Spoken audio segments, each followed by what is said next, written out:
पटना वाले खान सर कहते हैं कि ईरान ने ऐसा किया क्या है जिसकी वजह से यूएस और इजराइल ईरान को इतना प्रताड़ित कर रहे हैं, पूरे शहर में बमबारी कर रहे हैं और ईरान को भी अपने सारी पड़ोसी देशों पर जो है बम फोड़ना पड़ रहा है, रॉकेट मिसाइल से हमले करने पड़ रहे हैं। झगड़ा तो यूएस, इजराइल और ईरान का है, तो ईरान इन सारे अपने पड़ोसी देशों को क्यों परेशान कर रहा है? लेकिन उनके मुताबिक ईरान ने ऐसा क्या किया है जिसकी वजह से यूएस और इजराइल दोनों ईरान को पीट रहे हैं? इसका एकमात्र रीजन है और कोई रीजन नहीं है, बहुत ही साइंटिफिक रीजन है।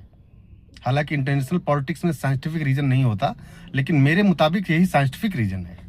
उस पूरे मिडिल ईस्ट में जहां पर Saudi Arabia, Iran, Iraq, Jordan, Kuwait, ये सारे देश है, जहां पर यूएई, वहां पर जो आतंकवादी संगठन है फिलिस्तीन का हमास, और यमन देश है, वहां पर एक यमन का जो हुथी जो विद्रोही हैं वहां पर, और साथ ही साथ जो हिजबुल्ला जो कि वहां पर एक आतंकवादी संगठन के रूप में काम कर रहे हैं, इन तीनों की फंडिंग, फिलिस्तीन के हमास की फंडिंग, लेबनान के हिजबुल्ला की फंडिंग और यमन के हुथियों की जो फंडिंग है, ये केवल ईरान कर रहा है। गल्फ नेशन का कोई भी देश, चाहे वो कतर हो, कुवैत हो, यूएई हो, सऊदी अरेबिया हो, जॉर्डन हो, कोई भी देश इन तीनों आतंकवादी संगठनों को कोई भी फंडिंग नहीं कर रहा है।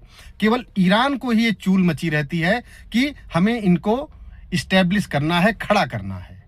तो जो व्यक्ति हमास को फंडिंग करेगा, हिजबुल्ला को फंडिंग करेगा और हुथियों को फंडिंग करेगा, जाहिर सी बात है वह इजराइल का दुश्मन होगा।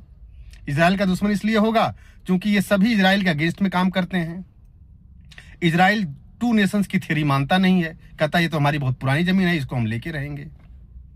तो यूएस को इजराइल का साथ देना पड़ता है, उसकी भी अपनी मजबूरी है, यूएस की भी, क्योंकि यूएस ने एक लबादा रखा हुआ है। लबादा मतलब समझते हो ना, एक डंडा गल्फ नेशन में, और वह डंडा है इजराइल। किसी को भी पीटना हो, यूएस इशारा कर देता है और इजराइल जाकर के उसको ठोकाता है। और वैसे भी इजराइल के लोग बहुत ही संपन्न लोग हैं और बहुत ही पढ़े लिखे लोग हैं। तो यूएस में जब प्रेसिडेंशियल इलेक्शन होता है ना, तो वहां पर सबसे ज्यादा फंडिंग इजराइल के लोग करते हैं, इजराइल की सरकार करती है। यूएस को इजराइल की जरूरत है, न कि इजराइल को यूएस की जरूरत है। इस वजह से कोई भी प्रेसिडेंट हो यूएस का, वह इजराइल को हमेशा सपोर्ट करता है। और यूएस और इजराइल क्यों मार रहे हैं ईरान को, वो रीजन मैंने पहले ही बता दिया, क्योंकि फिलिस्तीन के हमास आतंकवादी संगठन, लेबनान का हिजबुल्ला आतंकवादी संगठन और यमन का हुथियों जो आतंकवादी संगठन है, इनकी फंडिंग केवल और केवल ईरान करता है। जिस दिन ईरान के लोग इस चीज को समझ जाएंगे कि हमारा कोई झगड़ा यूएस और इजराइल के साथ नहीं है, झगड़ा तो ईरान की सरकार जो इन तीनों आतंकवादी संगठनों की फंडिंग कर रही है उनसे है, उस दिन से सारे चीजें ईरान के अंदर जो रिजीम चेंज की बात चल रही है ना, वो रिजीम चेंज तुरंत हो जाएगा। बस वहां की पब्लिक को बस इतना समझना है। और यूएस का तो काम ही है युद्ध करवाना। जब से सेकेंड वर्ल्ड वॉर हुआ है तब से दो दो देश पैदा हुए हैं। एक तरफ सोवियत यूनियन जो कि अब रसिया है, जैसे north Korea, south Korea. North Korea को हथियार कौन दे रहा था? Soviet union. और साउथ कोरिया कौन दे रहा था? यूएस। दोनों देशों के हथियार बिक रहे थे, लड़ाई कर लो, नॉर्थ कोरिया साउथ कोरिया। वही हालत इंडिया पाकिस्तान, इंडिया को रसिया यानी कि सोवियत यूनियन और पाकिस्तान को यूएस, यूनाइटेड स्टेट्स। यही हाल ईस्ट जर्मनी और वेस्ट जर्मनी की थी, लेकिन चलो 1990 में दीवार ढह गई तो दोनों देश एक बराबर हो गए।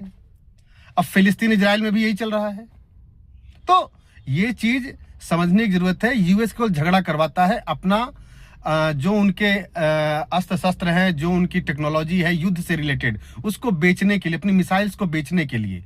इस समय तो रसिया भी बहुत खुश है, जबकि रसिया साथ दे रहा है ईरान का, क्योंकि ईरान में युद्ध की वजह से लोगों को जो क्रूड ऑयल है वह ईरान के रास्ते से स्ट्रेट ऑफ हार्मुज से नहीं पास हो पा रहा है, तो लोग रसिया से क्रूड ऑयल ले रहे हैं। तो रसिया भी कमा रहा है, अमेरिका भी कमा रहा है। इस चीज को जिस दिन ईरान के लोग समझ जाएंगे उस दिन युद्ध खत्म हो जाएगा ये। और ईरान को समझना चाहिए कि तुम दूसरों के देशों में क्यों इंटरफेयर कर रहे हो, आतंकवादी संगठन को फंडिंग तुम क्यों करते हो। बस इतनी सी बात है और सारा का सारा झगड़ा खत्म हो जाएगा।